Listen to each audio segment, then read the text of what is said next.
meşəsini gəzsə hər çağı, məlhəmdir ruhuna, dərmandır cana. Şehli çəmənlərdə nərgiz zambağı, biləşlə ətrini yayır hər yana. Kəndim öncə qala doğma vətənim, əziz ana yurdum, and yerim mənim. Keçəndə obamdan xoş avaz ilə, nəğmələr oxuyun, sədası qalsın.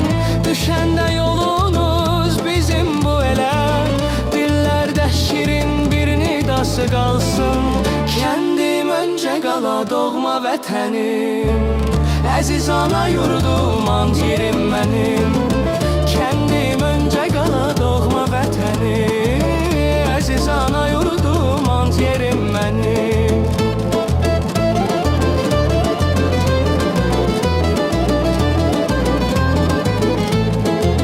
Bir yanda ucalan zirvəli dağlar, bir yanda bəhərli meyvəli bağlar.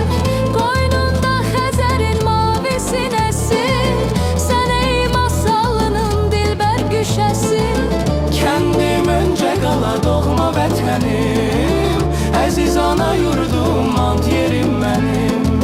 Keçəndə obamdan xoş avaz ilə, nəğmələr oxuyun, sədası qalsın. Düşəndə yolunuz bizim bu elə, dillərdə şirin bir nidası qalsın.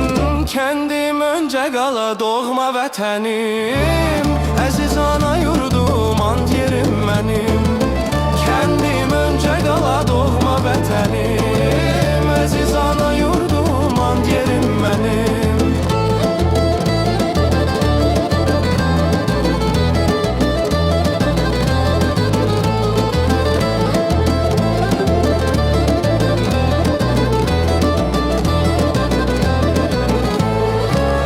Kəndim öncə qala doğma vətənim, əziz ana yurdum, and yerim mənim. Kəndim öncə qala doğma vətənim,